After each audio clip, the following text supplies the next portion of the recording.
Good morning বন্ধুরা, Banasree cooking হাবে আপনাদেরকে স্বাগত। আমরা বাজার থেকে পেঁয়াজকলি কিনে নিয়ে আসি, কিন্তু পেঁয়াজকলি কীভাবে ভ্যারাইটিস রকম রান্না করব সব সময় মাথায় আসে না। সাধারণত বেশিরভাগ ভাজি বা মাছের সাথেই খেয়ে থাকি, কিন্তু আজকে নিয়ে চলে এসেছি একটা দুর্দান্ত স্বাদের নতুন ধরনের পেঁয়াজকলি রেসিপি। চলুন দেখে নিই সেটা কীভাবে বানিয়েছি। প্রথমে পেঁয়াজকলিগুলোকে ছোট ছোট করে কেটে নিয়েছি, ঠিক এইভাবে। পেঁয়াজকলি খেতে ভীষণ সুস্বাদু হয়, কিন্তু রান্না করাটা একটু ঝামেলার। সবাই সবসময় সব কিছু পছন্দ করে না। মাছের সাথে তো খেতে বেশ ভালো লাগে, কিন্তু আজকে রান্না করে নিয়েছি আমি পেঁয়াজকলির ভর্তা, যেটা খেতে হয়েছিল ভীষণ ভালো এবং একেবারে অন্যরকম স্বাদের। গরম ভাতের সাথে এই পেঁয়াজকলির ভর্তাটা খেতে বেশ ভালো লেগেছিল। প্রথমে পেঁয়াজকলিগুলোকে ছোট ছোট করে কেটে নিয়েছি, 1 কাপ পরিমাণ পেঁয়াজকলি। তারপর সেটাকে সামান্য একটু জল দিয়ে ভাপিয়ে নেব। খুব বেশি জল দেবেন না, কেন এটা সেদ্ধ হতে হতে জলটা সম্পূর্ণ শুকিয়ে যায়, ঠিক ততটা পরিমাণে জল দিতে হবে। এটা 10 মিনিটের মতন ভাপিয়ে নিতে হবে। খুলে নিয়েছি, দেখুন জলটাও প্রায় শুকিয়ে গেছে আর পেঁয়াজকলিটা একটু নরমও হয়ে গেছে, ঠিক এরকম। খুব বেশিক্ষণ ভাপানোর দরকার নেই, একটু নরম হয়ে গেলেই এটা রেডি হয়ে যাবে। এরপর এটাকে একটা পাত্রের মধ্যে প্রথমে তুলে রেখে দেব।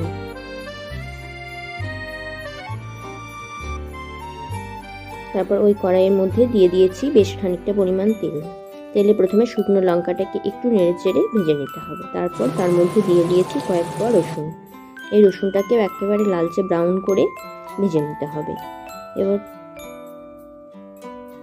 আর এক সাইডে দিয়ে দিয়েছি আলুগুলো, ছোট ছোট করে কেটে রাখা, লম্বা লম্বা করে কেটে রাখা আলুগুলো এক সাইডে হালকা ধিমে আঁচে ভালোভাবে ভেজে নিতে হবে। দেখুন, অবশ্যই গ্যাসের ফ্লেমটাকে এক্ষেত্রে একটু হালকা রাখতে হবে, খুব বেশি গ্যাসের আঁচ দেওয়া যাবে না। কিছুক্ষণের জন্য আমরা এটা ঢাকা দিয়ে দিয়েছিলাম, যাতে আলুগুলো ভালোভাবে সিদ্ধ হয়ে যায়। আর টমেটোটাও দেখুন বেশ খানিকটা নরম হয়ে গেছে।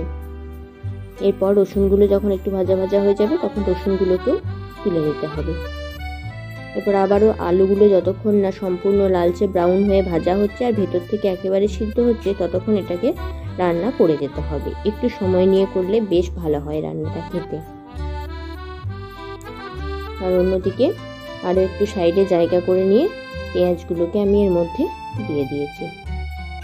পেঁয়াজগুলোকেও ভালোভাবে ভেজে নিতে হবে। দেখুন, পেঁয়াজগুলো হালকা ভাজা হয়ে গেছে আর এদিকে টমেটোটা সম্পূর্ণ সিদ্ধ হয়ে গেছে, খুব সুন্দরভাবে নরম হয়ে গেছে। এবং টমেটোগুলো তুলে নেব আর পেঁয়াজটাও প্রায় অনেকটাই ভাজা হয়ে গেছে। এবার একটু নাড়াচাড়া করে তুলে নিতে হবে।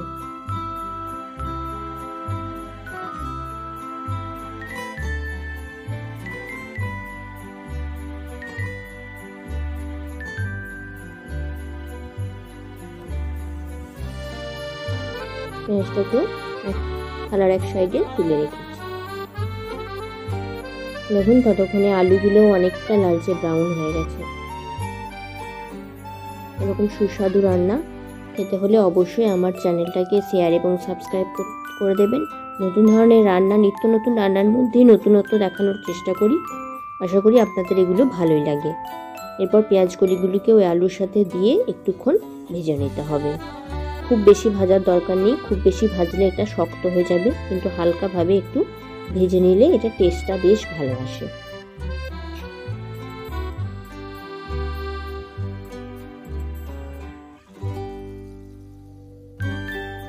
আলুগুলো সেদ্ধ হয়ে গেছে, দেখুন আমি চেক করে দেখে নিয়েছি, আলুগুলো অনেকটাই সেদ্ধ হয়ে গেছে। এবার সব একটা আর ওই প্লেটের মধ্যে এক সাইডে বাকিগুলো তুলে নিব।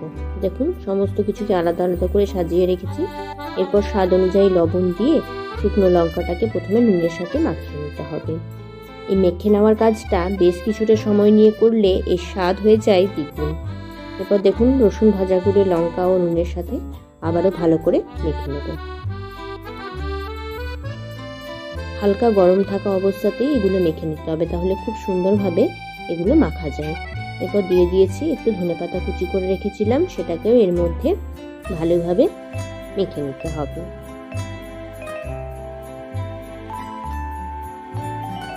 এরপর যে পেঁয়াজটা ভেজে রেখেছিলাম সেটাও দিয়ে দিয়েছি এর মধ্যে। দেখুন, সমস্ত কিছুকে সুন্দর করে চটকে চটকে একটু ভালোভাবে মেখে নিলে স্বাদটা খুব ভালো আসে। এই মাখাটার কাছেই এই ভর্তাটার টেস্ট সুন্দর হয়। এরপর আলুগুলোকে একে একের মধ্যে দিয়ে দেব। দেখুন প্রত্যেকটা আলু কেমন সুন্দর সিদ্ধ হয়ে গেছে, তেলের মধ্যে একটু ঢাকা দিয়ে দিয়েছে রান্না করে নেওয়াতে। এরপর পেঁয়াজ কলিগুলোকেও এর মধ্যে ভালোভাবে চটকে চটকে মেখে নিতে হবে। একটু সময় লাগবে, কিন্তু সময় লাগলেও পেঁয়াজ কলিগুলোকে সুন্দরভাবে চটকে মেখে নিলে এটা একেবারে সুন্দরভাবে মাখা হয়ে যাবে। দেখুন কতটা সুন্দরভাবে মাখা হয়ে গেছে। এরপর যে টমেটোগুলো আমি রেখেছিলাম সেগুলোর খোসাগুলো বাদ দিয়ে ওর সাথে মিশিয়ে নিতে হবে। এই সমস্ত কিছুকে সুন্দর করে চটকে মেখে নিলেই রেডি হয়ে যাবে পেঁয়াজ কলির ভর্তা। আর এর স্বাদ ভীষণ সুন্দর, একবার বানিয়ে অবশ্যই দেখবেন বাড়িতে। আর ওপর থেকে দিয়ে দেবেন একটু কাঁচা তেল, তাহলে অবশ্যই এর স্বাদ হয়ে যাবে আরও একটু সুন্দর। দেখুন দেখতে যতটা সুন্দর হয়েছে, গরম ভাতের সাথে খেতে এটা ভীষণ ভালো লাগে। নমস্কার বন্ধুরা।